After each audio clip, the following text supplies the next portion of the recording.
시리즈 오늘 두 번째 하나님 말씀 함께 나누기를 원합니다. 하나님께 너무 늦은 때란 없습니다. 아멘. 오늘 성경은 야이로의 딸을 살리신 예수님에 대한 말씀입니다. 야이로라고 하는 사람은 회당장입니다. 회당장은 유대인 공동체에 있어서 어떻게 보면 오늘날 한인 회장과 같은 이민사회에 아주 그 지방에서 그래도 유력한 사람이 누구냐? 이게 회당장이에요. 야이로는 자기에게 딸이 있었는데 이 딸이 죽어가고 있었어요. 그래서 예수님께 찾아옵니다. 그리고 내 딸을 좀 오셔서 고쳐 주십시오라고 간청을 하게 됩니다. 여러분, 죽어가는 딸이죠. 어떻게 보면 불가능해 보이는 일이에요. 그럼에도 불구하고 꼭 필요한 일이면 우리는 믿음을 가지고 기도로 예수님께 도움을 구해야 되는 줄로 믿습니다. 다른 말로 말하면 문제를 가지고 주님께 나와야 된다는 것이죠. 자, 이 회당장은 유대인입니다. 유대인 중에서도 수장이죠. 대표되는 사람들입니다. 이 유대인들은 예수님에 대한 선입견을 가지고 있었어요. 어떻게 예수라고 하는 사람이 우리에게 있어서 구세주가 될 수 있느냐, 인정을 하지 않았습니다. 이 선입견 때문에 이 회당장이 예수님께 나온다는 것은 사실 굉장히 어려운 일이었을 거예요. 더구나 회당장이라고 하는 권위를 가지고 있어요. 이 동양 문화에는 전부 어떤 문화가 있느냐면 쉐임이라는 문화가 있죠. 즉 체면이라는 문화가 있어요. 그래서 자기의 체면을 굉장히 소중하게 생각해요. 이 체면이 손상되면 자기의 명예가 더럽힌다 생각해서 우리들은 화를 내기도 하죠. 우리도 같은 동양권에 살기 때문에. 자, 회당장이에요. 지금 유대인들이 예수님을 구세주로 믿지를 않습니다. 받아들이질 않아요. 그리고 자기는 회당장이에요. 그런데 권위와 체면을 다 내려놓습니다. 그리고 예수님 발 앞에 오늘 성경에 보니까 무릎을 꿇고 이렇게 기록되어 있어요. 무릎을 꿇었다는 것은 그 권위 아래 내가 순종한다는 것을, 복종한다는 것을 의미하죠. 근데 그것을 다 내려놨다는 거예요. 여러분, 감추려고 하지 말고 드러낼 때에 우리에게는 기회가 찾아온다는 사실을 믿으시기를 바랍니다. 여러분, 은혜도 마찬가지예요. 은혜를 언제 우리가 은혜를 받습니까? 우리가 권위와 체면 그거 다 내려놓고요, 주님 앞에 나가서 무릎을 꿇을 때 하나님의 은혜는 우리에게 부어지는 거예요. 어떤 사람이 그래요. 플랫 타이어, 이 빵꾸난 타이어를 고쳐준다고. 그래서 이 플랫 타이어가 플랫되었는지도 모르고 계속 운전해서 이게 이제 완전히 박살이 난 타이어인데 이것도 바꿔주느냐. 그랬더니 뭐 손해볼 게 뭐 있냐고 일단 한번 가보지. 그래가지고 갔어요. 속으로는 이런 것도 바꿔줄까? 괜히 갔다가 창피만 당하면 어떻게 되지? 그래서 기대하지 않았어요. 그래서 가서 이야기를 했어요. 이래가지고 타이어를 이렇게 했는데 빵꾸 난지도 모르고 운전을 해가지고 타이어가 다 아주 그 안에도 다 끊어지고 난리가 났다. 그랬더니 저한테 그러는 거예요. 캐시로 줄까? 아니면 크레딧으로 줄까? 아무 반응이 뭐 왜 그랬냐는 거 하지도 않고 흔쾌히 바꿔준다는 거예요. 그래가지고 새 타이어로 바꿔가지고 집에 왔어요. 그랬더니 저희 아내가 하는 얘기가 이게 모두 자기 공로라고, 헌 타이어가 새 타이어가 되지 않았냐고 그러더라고요. 속으로 이런 생각이 났어요. 다음에는 다른 것도 한번 가져가 봐야 되겠다, 이런 소망이 생기더라고요. 얼마 후에 이번에는 손잡이가 떨어진 컵을 들고 갔습니다. 혼나고 왔어요. 그건 해당 사항이 없대요. 여러분, 우리가 타문화권에 살다 보면, 이민생활을 하다 보면 우리는 너무 일찍 포기하려는 경향이 참 많은 것 같아요. 해보지도 않고 다른 사람 말만 듣고, 혹은 이거는 내가 살아왔던 한국 상황에선 이런 건 아니야. 그리고 너무 일찍 포기하는 사람들이 많은 것 같아요. 여러분, 이 본문에서 우리 야이로를 통해서 우리가 얻을 수 있는 교훈은 뭡니까? 야이로는 그럼에도 불구하고 여러 가지 불가능한 가운데서도 예수님 앞에 나왔다는 거예요. 문제를 가지고 예수님 앞에 나왔다는 거예요. 사랑하는 여러분, 여러분에게 어떤 문제가 있습니까? 오늘도 문제를 가지고 예수님 발 앞에 와서 엎드리시기를 주의 이름으로 축복합니다. 여러분, 그래야 어떻게 돼요? 기회가 오는 거예요. 기회가. 예. 오늘 성경은 그 다음에 보니까 자, 야이로의 집으로 예수님께서 야이 회당장의 집으로 이제 향해 가고 있는 거예요. 근데 이동 중에 12회 혈류병을 앓고 있던 한 여자가 갑자기 등장합니다. 그리고 예수님의 뒤로 와서 옷자락을 잡아요. 그래서 어떻게 됩니까? 치유되는 기적이 그 사이에 끼어 있어요. 이게 표현은 끼어 있다는 거예요. 지금 예수님의 계획은 회당장 집으로 가는 건데, 예, 야이로가 와서 간청을 했기 때문에 거기로 가는 것인데, 갑자기 느닷없이 그의 길을 가로막고 끼어드는 한 여인이 있어요. 12의 혈류병을 앓았던 여인이에요. 여러분, 12살 난 야이로의 딸, 그리고 오늘 성경에는 12년 동안 혈류병을 앓았다라고 하는 여인. 뭔가 좀 느낌이 있죠. 예, 굉장히 어떻게 보면 희망적인 암시가 복선이 그 안에 깔려 있는 거예요. 일단 몇 가지를 보면, 첫째, 12라고 하는 숫자. 자, 12회 혈류병을 앓았던 여인, 12살 난 딸. 예, 이 12라고 하는 숫자가 어떻게 보면 의미가 있죠. 이스라엘의 12지파, 다른 말로 말하면 하나님의 백성. 하나님의 백성을 하나님께서는 책임져 주신다. 뭐 이렇게 해석할 수도 있을 것 같아요. 자, 지금 딸은 죽어가고 있어요. 그런데 이 여인은 12의 혈류병을 앓았지만 중간에 우리가 성경을 읽어보면 의원도 찾아갔고 자기가 자기 병을 고치기 위해서 여러 가지 도전을 했는데 오히려 병이 더 호전된 게 아니고 더 중해졌던 여인이다. 이렇게 성경은 기술하고 있어요. 한마디로 말하면 불가능한 병을 앓고 있는 여인이다. 그런데 이 여인이 어떻게 됐어요? 고침을 받아요.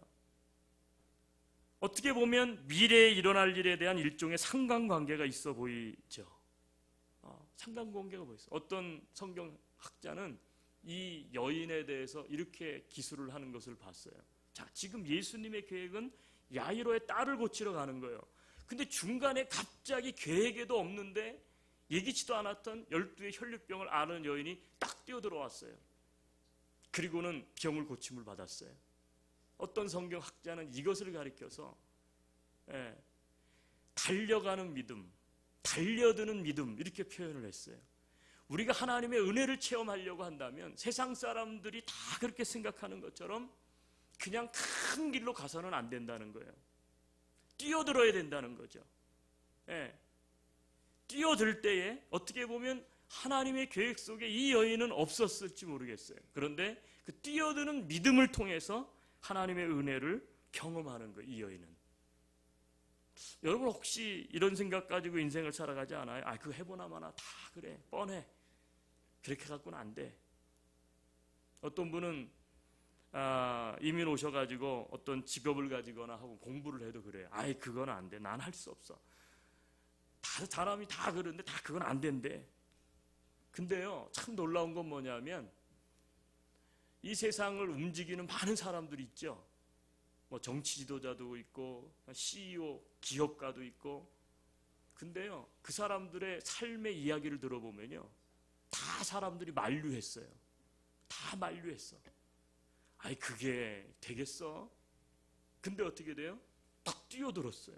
사람들이 가는 대로 그 사고방식대로 간 게 아니라 딱 뛰어들어서 도전을 했어요. 근데 그게 어떻게 돼요? 된 거예요. 되는 거예요. 여러분, 저는 신앙도 일종의 모험이다 생각을 해요. 신앙도. 폴 트루니에라고 하는, 여러분이 잘 알고 있는 스위스 심리학자인 이분이 그렇게 이야기를 했어요. 우리가 인생 사는 것, 우리가 신앙생활 하는 게 뭐냐? 일종의 모험이라는 거예요. 모험. 여러분, 신앙은 일종의 모험이라고 하는 요소를 가지고 있어요. 뛰어드는 거예요. 나 같은 사람이 예수님의 은혜를 받을 수 있을까? 여러분, 우리가 뛰어들었더니 어떻게 돼요?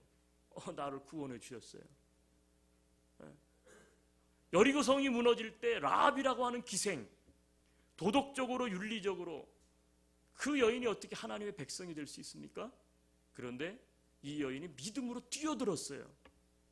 나도 하나님의 백성이 되고 싶다. 그랬더니 그의 후손을 통해서 우리가 아는 것처럼 다윗이 왔고 예수님이 이 땅에 오시지 않았습니까? 여러분, 믿음은 어떻게 보면 일종의 이 신앙은 믿음을 가지고 뛰어든 사람들의 이야기일 것 같아요. 성경을 다 한번 읽어보세요. 아브라함, 믿음의 사람, 갈 바를 알지 못했어요. 떠나면 죽습니다. 고향에서 직업도 있겠다, 잘 살 수 있잖아요. 그런데 갈 바를 알지 못하고 믿음을 가지고 어떻게 했어요? 뛰어들었어요. 그랬더니 하나님의 역사의 줄기를 이루는 조상이 되었다는 거예요. 우리 모두는 다 그렇게 뛰어든 사람이에요.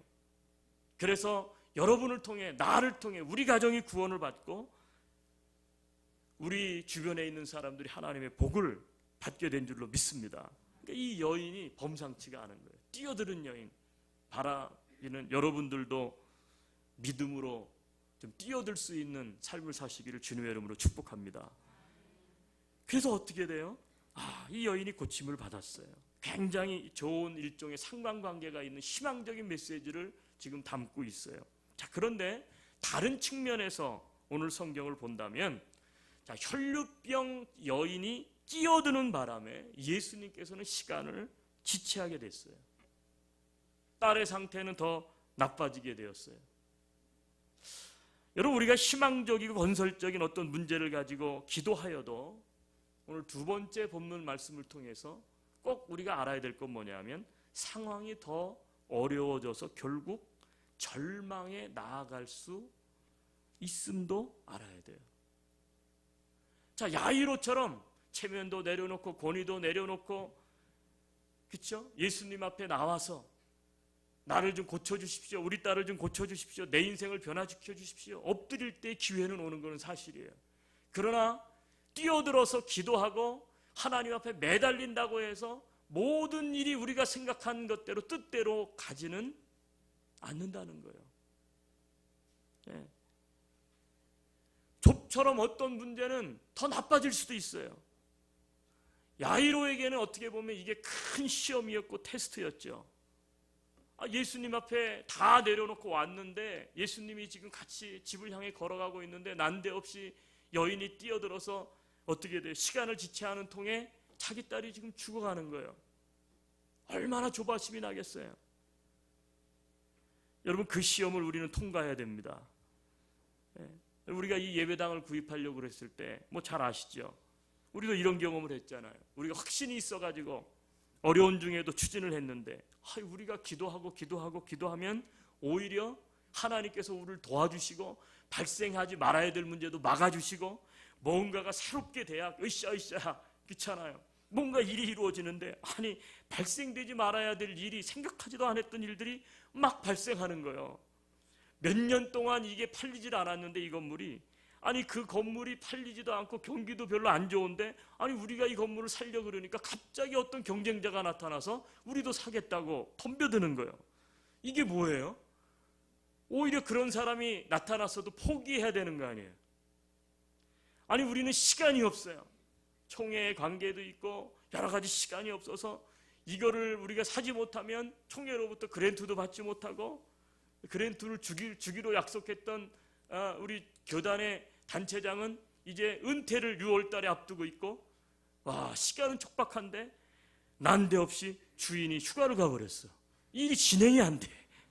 우리는 빨리 이거를 사겠다 말겠다, 아니면 뭐 이게 너무 싸다 비싸다 얘기를 해줘야 되는데 소식도 안 되고, 나중에 알아보니까 어디 휴가를 가버린 거예요. 이게 팔 생각이 있는 건지 없는 건지. 여러분, 이럴 때 우리는 어떤 생각이 들죠? 내가 기도를 하고 하나님 앞에 엎드릴 때 그냥 내가 생각했던 대로 모든 것이 잘 돼야 되는데, 잘 기도도 안 하던 사람이 하나님 앞에 새벽 예배 나와서 기도도 하고 하나님 앞에 막 문제를 가지고 기도하면 하나님이 도와주셔서 안 될 일도 되게 하고 막 이래야 되잖아요. 그런데 야이로처럼 문제가 자꾸 발생하는 거예요. 더 일이 꼬여가기 시작한 거예요. 복잡한 거예요. 여러분, 이럴 때 우리는 어떤 생각을 많이 해요? 이게 하나님의 뜻이 아닌가? 그런 생각이 든다고요. 그래서 우리는 너무 쉽게 포기합니다. 계획을 바꿉니다. 여러분, 그런데 어떤 일이든요 쉽게 우리에게 주어지진 않아요. 더구나 좋은 일은요 쉽게 그렇게 우리에게 오지 않습니다. 우리가 저도 알고 여러분도 알지만, 여러분 기도만 했더니 모든 것이 다 만사오케이 그러면 아마 저는 목회 너무너무 이지할 거예요. 그렇죠? 성도들이 떼거리처럼 몰려올 거예요, 교회로. 왜? 아니, 기도하면 다 된다. 기도하면 만사형통, 내가 생각했던 대로 다 얻는다. 여러분, 그거는 미신이죠. 미신을 믿는 사람들은 그렇단 말이에요. 내가 열심히 물 떠놓고 내가 믿는 신이라고 하는 대상 앞에 내가 비나이다 공을 들이면 그 공이 점수가 되는 거예요. 한 번 하면 10점, 두 번 하면 20점, 세 번 하면 보너스가 받아서 80점으로 올라가고, 그래서 더 하면 어떻게 돼요? 100점. 그러면 신이 감동을 받아서 야, 이거 네 거다. 우리가 믿는 신앙은 기복신앙이 아니에요. 미신이 아니에요. 하나님은 그렇게 하지 않아요. 하나님의 뜻이 아니면 안 주십니다. 때로는 NO. 그리고 우리가 원하는 때에 하나님이 안 주실 때도 있어요. 하나님이 원하는 때에 주시기 때문에. 어떤 때는 하나님께서 또 기적적으로 우리가 생각지 않은 것까지 덤으로 더 풍성하게 주시는 하나님이에요. 믿으십니까? 하나님은 다양하단 말이죠. 여러분, 그런데 어떤 문제는 지금 이 야이로처럼 문제가 잘 안 풀릴 경우가 더 많아요. 아니, 안 풀리는 게 아니라 새로운 장애물이 또 나타날 때도 있다는 거예요. 여러분, 그럴 때 우리는 어떻게 해야 돼요? 야이로처럼 그냥 그만둬야 되겠다. 그러면 안 되죠. 야이로처럼 그 시험을 잘 통과해야 돼요. 내가 이 체면 다 내려놓고 유대인들이 나를 다 쳐다보고 있는 내가 지도자인데, 유대인들은 예수님을 인정도 하지 않는데 내가 예수님 앞에 모든 걸 다 내려놓고 와서 지금 이렇게 했는데, 아이고야, 이게 뭐 이렇게 되나? 내가 잘못 생각했나 보다. 도망가지 않았다는 거예요. 여러분, 기도할 때요 우리들에게도 이런 테스트가 있어요. 시험이 온다고요. 여러분, 그런데 놀라운 건 뭐냐면 그 시험을 통과한 사람에게는 기도 응답의 축복이 주어진다는 사실을 믿으시기를 바랍니다. 그 테스트를 통과해야 돼요. 그 테스트를. 저와 여러분이 그 테스트를 다 통과할 수 있게 되기를 주님의 이름으로 축복합니다. 자, 그래서 어떻게 됩니까? 이 일로 인해서 시간이 지체되었는데 갑자기 사람들이 왔어요. 야이로에게, 예수님에게 온 거예요. 그리고는 비극적인 소식을 전합니다. 뭐라고 전했습니까? 당신의 딸이 죽었습니다. 그러면서 무슨 얘기를 해요?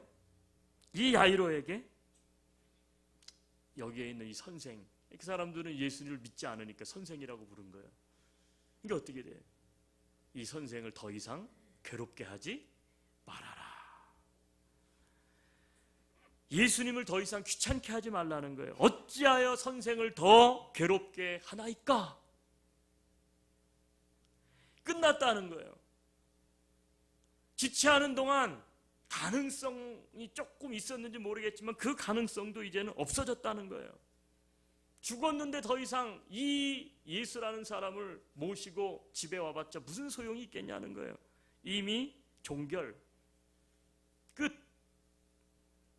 근데 예수님께서 그때에 이 야이로를 격려하시죠. 뭐라고 격려하십니까? 한번 따라합시다. 두려워하지 말고 믿기만 하라. 두려워하지 말고 믿기만 해라. 믿음이 흔들리는 거야, 야이로는. 근데 예수님께서 그 믿음을 붙잡아주세요. 믿기만 하고 두려워하지 말아라. 격려하셨어요. 여러분, 어떤 것이 믿음일까? 어떤 의미에서요, 여러분, 믿음이라는 것은요, 여기서 시작되는 거예요. 믿음이라는 것은 자기의 소원이 다 사라지고 난 후에 어떻게 보면 그때의 믿음은 시작되는 거예요. 그 믿음이 어떤 믿음이야? 그 믿음이 진짜 믿음이에요. 지로에서 시작되는 믿음, 제로에서 시작되는 믿음. 내가 생각하고 계획했던 것이 다 무너지고 다 안 돼 절망이에요. 그럼에도 불구하고 여전히 주님을 붙잡는 사람, 여러분, 그 사람이 진짜 믿음의 사람인 줄로 믿어요. 아멘. 사람들이 다 얘기해. 안 돼, 그건 안 돼. 그런데 안 되는 게 분명히 맞는 것 같은데 믿음을 가지고 붙잡는 거예요. 여러분, 그게 믿음이에요. 그게 참 믿음 아니겠어요? 다 되는 거 붙잡는 것은 자기 확신일 수 있죠. 그러나 믿음은 제로에서 시작되는 거예요. 예. 우리 9.11 테러, 미국의 9.11 테러가 난 지 몇 년도에 났습니까? 혹시 기억하세요? 예? 예, 뭐 1900년에 나가는 분도 있고, 뭐 2001년 나가는 분도 있고, 저도 모르겠어요. 예. 2000? 예. 무너지고 났습니다. 쌍둥이 빌딩이 다 무역센터가 무너지고 난 다음에, 그쵸? 거기에다가 뭘 써놨죠? 그라운 제로라고 써놨어요. 그라운 제로. 그게 무슨 얘기일까요? 우리는 다시 시작할 수 있다라는 거예요. 그라운 제로. 여러분, 내가 생각했던 대로 모든 일이 다 되면 무슨 믿음이 필요하겠어요? 내가 계획했던 대로, 의도했던 대로 모든 것이 다 주어 간다면 무슨 믿음이 필요하겠어요? 근데 믿음은 그런 게 아니에요. 믿음은 불가능하잖아요. 안 돼 보이는 것 같아. 근데 그때의 빛을 발하는 게 믿음이에요. 예, 그게 믿음이라고. 여인이 의사도 찾아가 봤고 사람들을 의존해 봤고 다 해봤는데 안 되잖아요. 제로 아니에요. 그런데 예수님을 찾아와서 예수님의 옷자락을 만졌다는 거예요. 이 여인이 나를 고쳐주십시오. 네가 나를 믿느냐? 이렇게 하지도 않았어요. 예수님이 이 여인의 그 행동 자체가 뭐냐? 믿음을 보시. 믿음. 이게 믿음이다. 이게 너의 믿음이구나. 예. 네 믿음을 통해서 네 병이 이미 나았다. 예. 여러분, 우리에게 이런 믿음이 있게 되기를 주님의 이름으로 축복합니다. 네? 여러분, 우리도 어떻게 보면 이런 절망적인 선고가 선포되고 나면 포기하고 싶죠. 여러분, 그런데 이 순간에 예수님께서 주셨던 이 말씀, 두려워 말고 믿기만 하라. 여러분, 이 격려의 말씀을 우리는 들을 수 있어야 합니다. 즉, 하나님에게 늦은 때란 없다. 약속의 말씀을 믿음으로 붙잡을 때에 여러분, 역사는 일어나는 줄로 믿습니다. 캄캄한 밤에 이 전기불이 없었다면 어떻게 될까요? 그렇죠? 캄캄한 밤을 밝히는 것은 이 전기란 말이죠.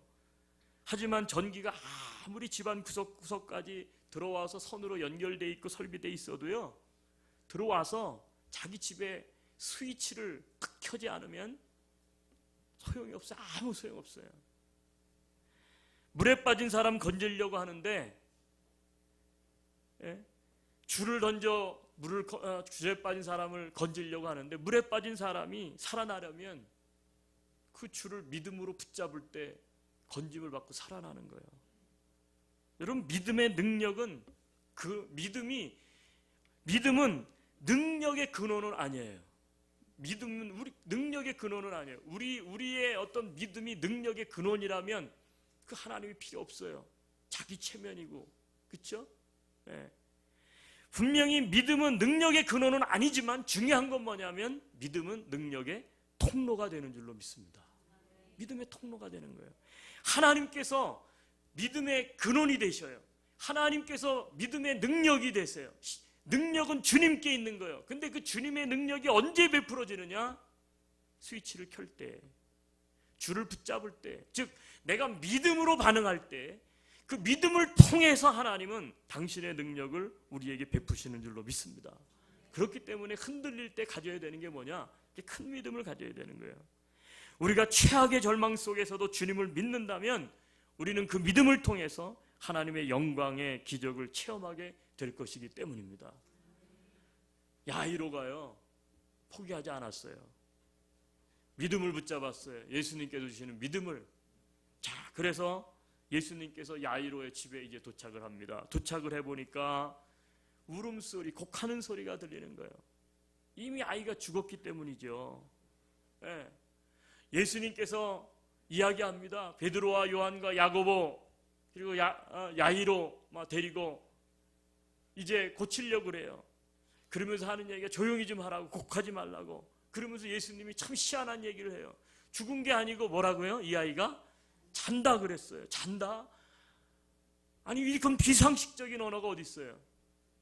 아니 죽었는데 죽은 것과 자는 것을 구별을 못합니까? 사람들이 호흡이 끊어졌는데 이미 알죠. 그러니까 사람들이 어떻게 했다고요? 그걸 보고 비웃었다는 거예요. 비웃었다. 근데 예수님은 아무 말을 하지 않으셨어요. 비웃음을 뒤로 하고 아이가 있는 곳으로 들어갑니다. 그리고 손을 잡습니다. 그리고 외치십니다. 소녀야, 내가 내게 말하노니 일어나라. 달리다굼. 예, 달리다굼. 우리 한글 번역에는 달리다굼으로 했는데 원래는요, 이게 아람어거든요. 탈리타 쿰, 예, 쿰. 탈리타 그러면 이건 소녀, 쿰이면 일어나라. 예. 얘도 우리가 성경을 다 보고 있는데 그죠? 예, 성경 원어 쓰인 대로 한번 해봅시다. 탈리타 쿰. 예, 크게 탈리타 쿰. 예, 무슨 원주민들이 사용하는 언어 같죠. 쿰 하면 일어나라 그런 뜻이에요. 탈리타 소녀야 쿰 일어나라. 근데 아이가 생명이 돌아오고 일어나서 걷는 거예요. 할렐루야. 여러분, 이 달리다굼은 죽은 자를 일으키시는 주님의 권능의 음성인 줄로 믿습니다. 달리다굼이란 환난 날에 기도하는 자들에게 주어지는 축복의 응답인 줄로 믿습니다. 달리다굼은 영적으로 잠자는 자들을 일으키는 주님의 음성인 것이에요. 여러분, 주님은 우리를 향해서 달리다굼 하시면서 오늘도 우리를 부르고 계세요. 그러므로 주님의 이 음성을 듣고 깨어 일어나시기를 바랍니다. 그러므로 우리의 드린 기도는 가장 적당한 때에 하나님의 사랑과 능력으로 말미암아 온전히 응답되어질 것을 믿으시기를 바랍니다. 가장 적당한 때, 하나님이 보시기에 가장 적당한 때 하나님의 사랑과 능력으로 말미암아 온전히 응답되어지는 거예요. 그러니까 거기에 있는 사람들이 다 예수님을 믿었다는 거예요. 네. 여러분, 베토벤은 우리가 아는 것처럼 46살 때 고통받았던 귀가 완전히 들리지를 않게 됩니다. 귀머거리가 됐어요. 베토벤. 건강은 황달, 그리고 이 류머티즘, 관절염으로 인해서 막 몸이 상해요. 근데 그때 사회는 나폴레옹이 몰락해가고, 그리고 나폴레옹이 몰락해가는 것 때문에 반작용으로 이제는 클래식, 전통적인 것들은 다 쇠하고요. 향락무드가 최고조에 달해서 베토벤의 음악은 사람들이 인정하지 않고 이 로신이라고 하는 사람의 희극에 사람들이 열광을 할 때예요. 어느 날 빛을 잃은 베토벤의 음악을 생각하면서 이 희극의 왕으로 알려진 로시니가 베토벤을 찾아갔습니다. 그러면서 이렇게 이야기해요. 스승이시여, 어찌하여 이 사회에 당신의 음악은 사라지고 나 같은 사람의 음악에 국민들이 이렇게 열광하고 되었는지. 그때 이 베토벤을 로시니가 바라보았을 때 너무 베토벤은 초라하고 가난하고 너무 병고에 시달려서 처참한 모습을 띠고 있었기 때문에 이 로시니마저도 베토벤의 손을 붙잡고 통곡했다는 일화가 전해져 오고 있어요. 근데 그 고통 가운데서도 53세가 되던 해에 그는 그 고난 중에도요, 교향곡 9번, 우리가 합창이라고 알려진 이 곡을요, 이 베토벤이 써요. 그리고 그 타이틀을 뭐라고 붙이느냐 하면 환희의 송가, 기쁨의 노래라는 거예요. 그는 듣지 못했어요. 그런데 작곡을 하는 거예요. 그는 지금 고통 가운데 있어요. 그런데 그는요, 희망을 노래했다고. 희망을. 네. 이것을 쓰고 베토벤은 56세로 세상을 떠나게 됩니다.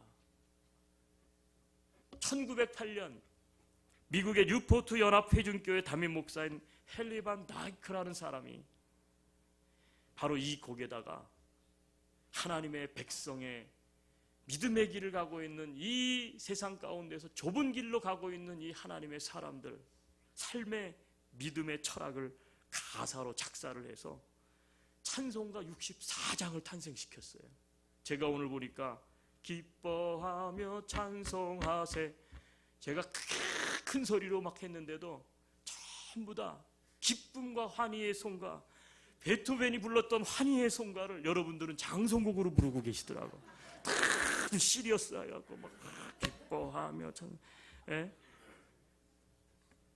여러분, 이 곡은 절망 중에서 듣지도 못하는 상황 가운데 몸은 다 꺼져가고 있고 자기의 인기는 다 떠나가고 누구도 자기를 알아주지 않는 그 어둠 가운데 절망 중에 베토벤이 듣지도 못하는데 자기가 이것을요 속으로 영감으로 음을 떠올리면서 작곡을 한 노래예요. 기뻐하며 찬송하세. 예. 그 1절 가사 뒷부분에는 이렇게 돼 있어요. 죄와 슬픔 사라지고 의심 구름 어떻게 해요? 거치니 변함없는 기쁨의 주 밝은 빛을 주시네. 죄와 슬픔 사라지고 의심의 구름이 다 거친다. 변함없는 기쁨의 주님이 우리에게 밝은 빛을 주신다. 사랑하는 여러분, 좀 어렵죠? 인생 살아가는 거, 이민생활하는 거 어렵죠? 자녀 기르는 거 어렵죠? 네. 여러분, 우리에게도 이런 고백이 있게 되기를 주님의 이름으로 축복합니다. 그럼에도 불구하고 우리 곁에는 누가 계세요? 여전히 소망이 되시는 능력의 주님이 우리와 함께 하고 계시는 거예요. 예. 두려워하지 마라. 믿기만 해라. 예. 우리가 하나님 앞에 엎드리고 하나님 앞에 다가가는 저와 여러분이 될 수 있기를 예수의 이름으로 축복합니다. 그러면 하나님께서 정말 적당한 때에 사랑과 능력을 베푸셔서 달리타쿰, 예? 이 어린 소녀를 일으켜 세워주셨던 것처럼 하나님께서 우리에게도 소망의 빛을 비춰 주실 줄로 믿습니다. 오늘 성경은 야이로의 딸이 12살이라고 기록되어 있어요. 오늘 설교는 지난주에는 부활의 주님이었죠. 오늘 아직 시리즈 야이로의 딸입니다. 오늘 특별히 자녀들을 위해서 우리가 좀 기도하는 시간이 되었으면 참 좋겠다 해서 제가 이 말씀을 준비했어요. 12살 난 야이로, 인생이 구말리 같은 딸. 여러분 혹시 여러분 가운데 자녀 때문에 고민 있는 분 있어요? 내 아이는 어떻게 하면 되나요? 자녀만 보면 가슴이 먹먹하고 답답한 부모님들, 눈물이 있는 부모님들을 향해서 나는 이민 왔지만 자녀들을 위해서 어렵게 왔는데 막상 와서 이 사회를 살아가다 보니까 내가 이 자녀들을 위해서 내가 해줄 수 있는 게 많지 않아요. 그래서 참 마음이 힘들고 어려운 분들 혹시 없으세요? 여러분, 그 부모님들을 향해서 오늘도 주님은 달리타쿰, 자녀여 일어나라, 일어나라. 예, 여러분 그 문제를 주님 앞으로 가지고 나올 수 있게 되기를 바랍니다.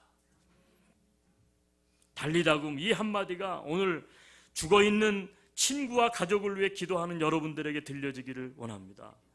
달리다굼, 이 한마디가 믿음이 없어 두려움과 불안 가운데 사는 여러분에게 들려지기를 원합니다. 달리다굼, 이 한마디가 영적인 깊은 잠에 빠져 있는 성도들에게, 그리고 이 시대 무늬만 그리스도인들에게, 무늬만 그리스도인인 성도들에게 들려지기를 원합니다. 예수님의 이 달리타쿰, 이 말씀을 듣고 믿음으로 반응하면 살아나는 역사, 불신이 떠나는 역사, 회개하는 역사, 그리고 비웃음과 조롱이 놀라움으로 바뀌는 역사가 있을 줄로 믿습니다. 할렐루야. 우리 한번 눈을 감읍시다. 그리고 이 시간에 함께 주님 앞에 좀 기도했으면 좋겠어요. 야이로는 회당장이었습니다. 그런데 불가능해 보이는 딸의 죽음 앞에서 권위와 체면, 선입견 다 내려놓았어요. 감추려고 하지 않고 드러냈어요. 주님 발 앞에 엎드렸습니다. 여러분, 어떤 문제 때문에 고통 가운데 있습니까? 주님 앞에 이 시간 엎드리시기를 바랍니다. 우리 같이 한번 그렇게 기도했으면 좋겠어요. 주여, 나에게 이러한 문제들이 있습니다. 하나님, 달리타쿰, 일어나는 역사가 있게 도와주시옵소서. 믿음으로 주님을 붙잡습니다. 믿음으로 주님의 옷자락을 붙잡았던 12의 혈류병 여인처럼 내가 이 시간 십자가를 붙잡습니다. 주님, 살아나게 하옵소서. 불신이 떠나게 하옵소서. 회개가 있게 하여 주옵소서. 비웃음과 조롱이 바뀌고 놀라움으로 바뀌는 역사가 있게 도와 주시옵소서. 우리의 자녀를 하나님께서 구원하여 주시옵소서. 우리의 자녀들 아버지 하나님의 꿈을 하나님께서 열어 주시옵소서. 우리 같이 한번 하나님 앞에 기도하며 나아가기를 원합니다. 같이 기도하겠습니다. 하나님 감사합니다. 오늘 이